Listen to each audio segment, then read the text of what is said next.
It's funny how when I go on TikTok, all the teachers talking about this year, this group of kids, and I'm just like, wow, I guess I'm not the only one. Like it was nice to see like, okay, I'm not the only one. Let me turn on my fireplace. Let me get comfortable. Oh, I got this from a parent last year. Hey y'all, welcome back to my channel.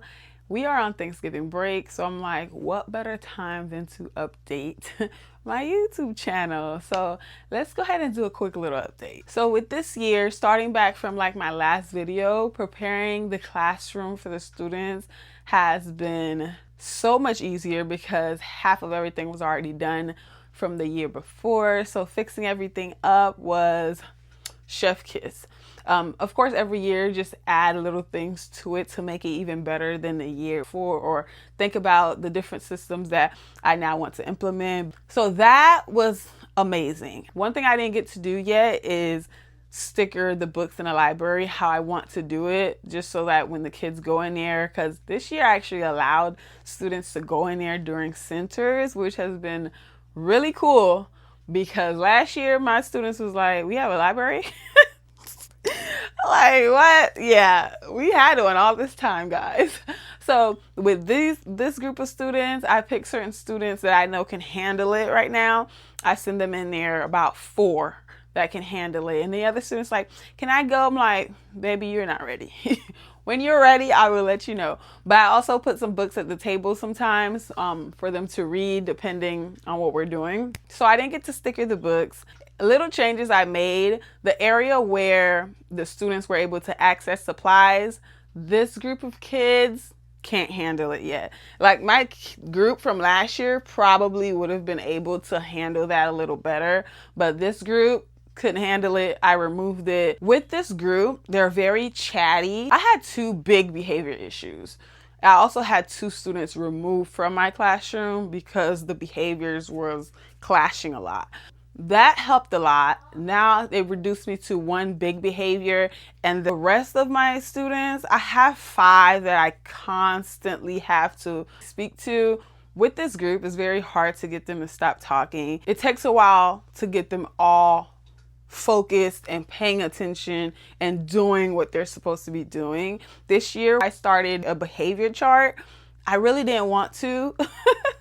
I don't like to do things like that, like adding more on myself. I'm not a type of teacher that wants to call parents or message parents every day about their child behavior. Last year I had 2 students that had to be close to a teacher.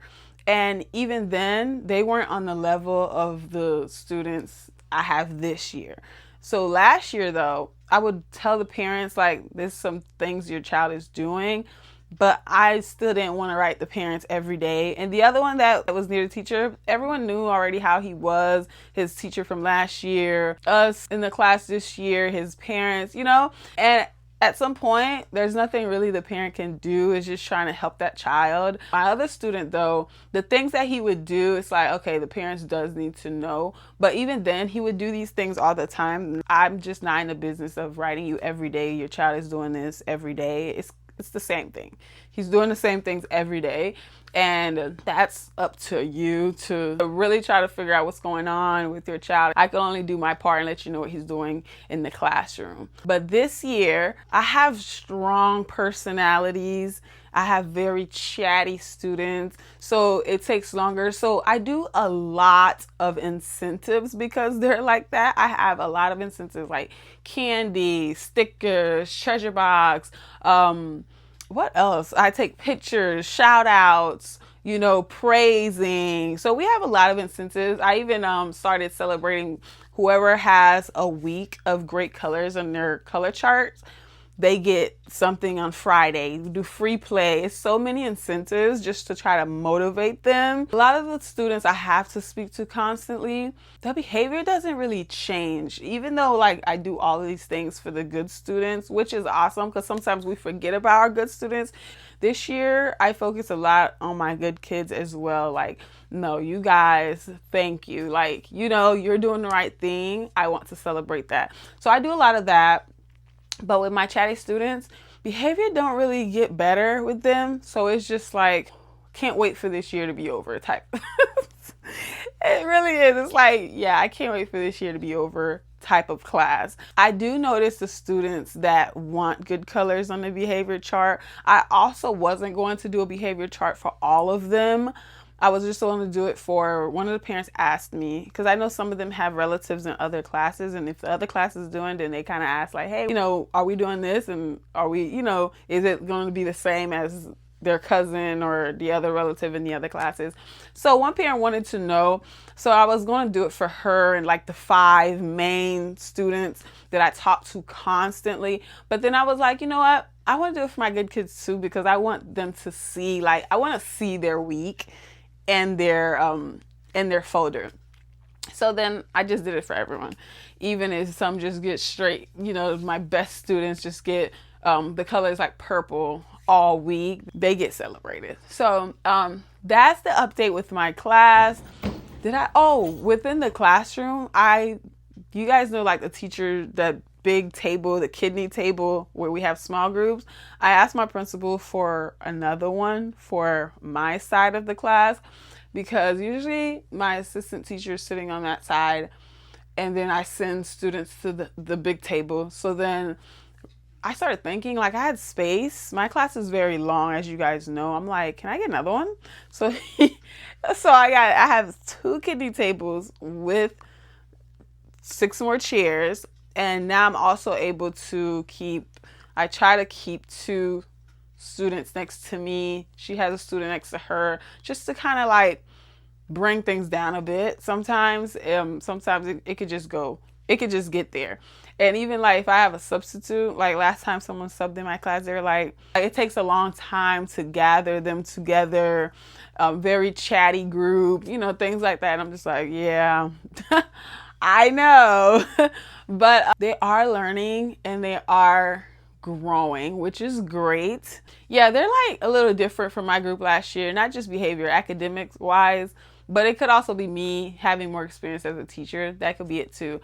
I did start tutoring this year, Monday and Thursday. So when we do Monday groups, lowest students in our class that we pick, have parents sign and things like that, we pick that group. Tuesday and Thursday tutoring is usually the school pick those groups, and they just separate, depending on how many teachers volunteer. So I only do Tuesday. You have an option to do Monday, Tuesday, Thursday. But I didn't want to do Tuesday. I just wanted to do 2 days. So me and the other kindergarten teacher, she does Tuesdays, I do Thursdays. We share a group. And honestly, I wish I didn't. I was late and I really fought to get in there, because I wanted to do it initially, and then I kind of missed the deadline. And I was late, but I still got myself in there somehow. And now I'm like, I wish I didn't. I wish I just did my Monday group. And it's so nice because it's the students that I need extra time to work on some things, and I need them to practice a little more, but we don't have that time in class. So I like that part. But the Thursday group, it's not bad either. At least it's a small amount. It's just next year. And then, everyone's saying the money, but I look at my paycheck and I'm like, I'm not seeing what what they kept saying looked great, and that extra such and such. I don't know, I'm not seeing it, and to me it's not worth it. I would rather go home after school. Another reason why I wanted to do it too is because sometime I'm there anyways, because my son goes to tutoring. But at this point, I would prefer to just be in my classroom doing whatever, or leaving and coming back for him. I would just prefer to do that. I don't think I'm doing it again next year. I don't think I'm doing it anymore. My Monday group though, I will keep that, because I get to work with my lowest group and get them up to speed and do my best once a week. I wish it could be more, but my doggy's sleeping. But I'm not sure if there's anything else to update. I'm thinking. It's funny how when I go on TikTok, all the teachers talking about this year, this group of kids, and I'm just like, wow, I guess I'm not the only one. It was nice to see, okay, I'm not the only one. Last year we did 2 weeks of rules and procedures with the first 2 weeks doing rules and procedures, and we were just ready to get into curriculum because it was a good group. This year we did 1 week because last year we remembered how last year was, But I was like, oh, we should have kept that 2 weeks with this group. We should have kept 2 weeks. But yeah, that's pretty much it. I have like personal updates. I have decided to make a list of 40 things I want to do before I'm 40. And oh my gosh, that would be such a great series to share on here, you guys. 40 things I want to do, 40 things I want to do before I'm 40. I have so many things I want to do or need to experience and need to do. So I'm excited about that. Maybe that's what I need to do. You know how like people do vision boards and things before the new year? I really want to do it because next year I'll be turning 34. And that gives me, 6 years before I'm 40. I feel good. And probably too because I'm on this Thanksgiving break. But then after that, it's 3 weeks and then it's winter break. And I'm just like, you can do it, girl. You can do it. You can do it. Because work has been a lot of talking. Just a lot of talking, a lot of talking, a lot of talking. So I do get drained by the end of my day. At the end of my day, I'm not working out. And the thing too is like, it's so hard to be like, oh, I need to go to sleep on time so I can wake up on time. But to actually get myself in the bed is hard. I've still been going to sleep around 12, 1 o'clock, waking up late. And I'm like, why is that so hard for me? And I started thinking, do I have ADHD? What's going on? Because so many of the videos that I watch, it sounds so much like me. And I'm like, and I know sometimes people that don't have it, they could have symptoms of it. Like it could be some similarities. So I'm like, man, I would really talk to a doctor about that and just to see, like, would I be classified as it or not? Because almost all or everything I hear, I feel like it's bringing more clarity. Like, wait, is this what's going on? But I don't know, you guys. All I can do is talk to a doctor. Oh, my leg is numb. I do have to get my life together. I do need to, I don't know what it is. It's like, I know what I need to do, but it's hard for me to do it. You know, that's reasons too. I started thinking like, is this a bigger issue? Because I don't know if I should be feeling like this. Look at my doggy sleeping. Anyways, you guys, happy Thanksgiving break or fall break, whatever we want to call it. If you're a teacher, I hope you're enjoying your break. And I think that's it for my life update. I will see you all in the next video. I do want to drop some other videos on break.